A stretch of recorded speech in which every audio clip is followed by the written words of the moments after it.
ఏ సినిమాకైనా ఏ హీరోకైనా కూడా ఒక రేంజ్లో సెలబ్రేషన్ చేస్తారు మొదటి రోజు లేదా ప్రీమియర్ షో అప్పుడు.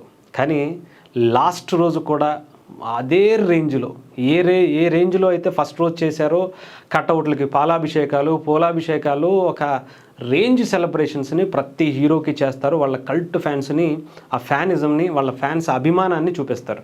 కానీ పవన్ కళ్యాణ్ గారి ఫ్యాన్సే వేరయ్యా, వాళ్ళ స్థాయే వేరు అన్నట్టు ఉంటుంది. పవన్ కళ్యాణ్ గారికి ఆయన అభిమానులకి చాలామంది చాలా చెప్తుంటారు, ఆయనకి అభిమానులు ఉంటారు, భక్తులు ఉంటారు అని. మొన్న మనకు అర్థమైంది, ఓజీ సినిమాకి సంబంధించి మొదటి రోజు ప్రీమియర్ రికార్డులన్నీ కూడా ఇండియన్ రికార్డ్స్ అన్నీ చెరిపేసి ఎక్కడికో వెళ్ళిపోయింది. అసలు ఒక సాంగ్, ఒక ఇండియన్ సాంగ్ ఎక్కడో అసలు వరల్డ్ రికార్డుల వరకు వెళ్ళిపోయినటువంటి పరిస్థితికి ఓజీ క్రియేట్ చేసింది. ఇకపోతే ఆ సినిమా వేట, ఆ సినిమా రికార్డులు తగలబడిపోవటం ఇవన్నీ మనం చూసాం. ఎస్పెషలీ 16వ రోజు, 18వ రోజు, 23వ రోజు, 24వ రోజు కలెక్షన్స్ రికార్డులు కూడా మనం చూసాం. కానీ లాస్ట్ రోజు కూడా ఈ సినిమాకి సంబంధించి, ఓజీకి సంబంధించి సెలబ్రేషన్స్ ఈ రేంజ్లో చేస్తారని ఎవరు ఎక్స్పెక్ట్ చేయలేదని, ఇప్పటివరకు ఏ సినిమాకి చేయలేదని చెప్పాలి. ఎందుకంటే చాలామంది సినిమాలు అదే వారం ఆడితే ఎక్కువ, లేదా 15 రోజులు ఆడితే ఎక్కువ, లేదా ఇంత కలెక్షన్స్ వస్తే ఎక్కువ, ఇది రికార్డులు అని చెప్పుకుంటారే తప్ప అసలు పవన్ కళ్యాణ్ గారి ఓజీకి 3వ వారం, సాటర్డేలు, సండేలు, దసరా హాలిడేసు, లేదంటే వీకెండ్స్ రాగానే కలెక్షన్స్ పెరిగిపోవటం అనేది నాకు తెలిసి ఎప్పుడో ఒకప్పుడు చిరంజీవి గారి సినిమాకి, లేదంటే ఖుషీ సినిమాకి, బద్రీ సినిమాకి లాంటి అప్పుడే చూసాం. 100 రోజులు ఆడినాయి, 50 రోజులు ఆడినాయి, ఎంత కలెక్షన్స్ చేసినాయి అని. కానీ మళ్ళీ ఇప్పుడున్నటువంటి సినిమా ఇండస్ట్రీ, ఇప్పుడున్నటువంటి పరిస్థితుల్లో వారం ఆడితేనే ఎక్కువ, వారం సూపర్గా కలెక్షన్స్ వచ్చినాయి అంటేనే ఒక రికార్డులు పగలగొట్టి వస్తుంది అనుకునేవాళ్ళం.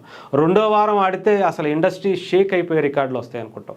3వ వారం ఆడితే ఇంక అసలు ఆల్ టైమ్ ఇండియన్ రికార్డ్స్ అన్నీ బద్దలు కొట్టేస్తుంది అనుకుంటే, ఆ తర్వాత ఓజీ సృష్టించిన సునామీ అంతా ఇంత కదా మనం చూసాం. దాదాపు 400 కోట్ల రూపాయల కలెక్షన్తో ఒక రేంజ్లో హిట్ అయింది, ఇండస్ట్రీ హిట్ వచ్చింది.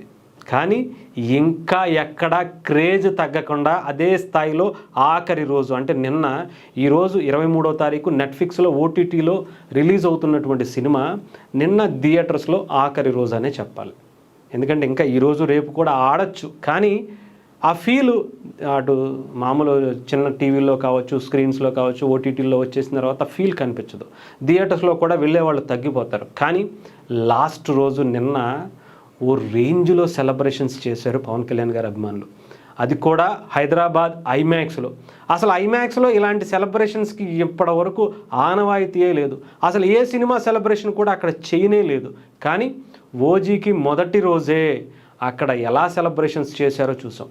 కానీ అదే మళ్ళీ సినిమాకి ఆఖరి రోజు కూడా అదే రేంజ్లో సెలబ్రేషన్స్ చేసినటువంటి రికార్డు కూడా ఐమాక్స్ అనుకోండి, సినిమాది అనుకోండి, పవన్ కళ్యాణ్ గారి కెరియర్ బెస్ట్ అనుకోండి, ఏదైనా అనుకోండి, ఆయన ఫ్యాన్సే వేరండి, ఆయన అభిమానమే వేరండి. ఆ కల్ట్ అభిమానులు, ఆ పిచ్చ భక్తులు పవన్ కళ్యాణ్ గారికి ఉండేటువంటి స్టార్డము ఆఖరి రోజు కూడా చూపించారు అంటే ఆ రేంజ్ ఏంటో ఊహించండి. ఆఖరి రోజు కూడా సెలబ్రేషన్స్ చేయటం ఏంటండి, అదే క్రౌడు, అదే కేరింతలు, అదే జోషు, అదే అసలు ఆ హై ఎక్స్పెక్టేషన్స్తో పవన్ కళ్యాణ్ గారిని సీన్ మీద చూసినప్పుడల్లా పేపర్లు, విజిల్స్ ఓ రేంజ్లో కనిపిస్తుంటే అది ఇది ఆఖరి రోజా మొదటి రోజా అనుకునేటువంటి పరిస్థితికి ఐమాక్స్ చరిత్రలో మరొకసారి రికార్డులో మళ్ళీ తిరగరాసేటువంటి పరిస్థితి వచ్చిందంటే. ఇప్పటికే ఐమాక్స్ ప్రీమియర్ షోలు మొదటి రోజు, 2వ రోజు రికార్డ్స్ అన్నీ కూడా పాత రికార్డ్స్ అన్నీ పోయి కొత్త రికార్డ్స్ ఓజీ పేరు మీద వచ్చాయి. అలాంటిది ఇప్పుడు సెలబ్రేషన్స్ రికార్డు కూడా ఓజీకి వచ్చింది మొదటిసారి. ఆ తర్వాత ఆఖరి రోజు కూడా ఇలాంటి కలెక్షన్స్ ఉంటాయని చెప్పి మళ్ళీ ఓజీతో పవన్ కళ్యాణ్ గారి అభిమానులు చూపించారంటే ఆలోచించండి.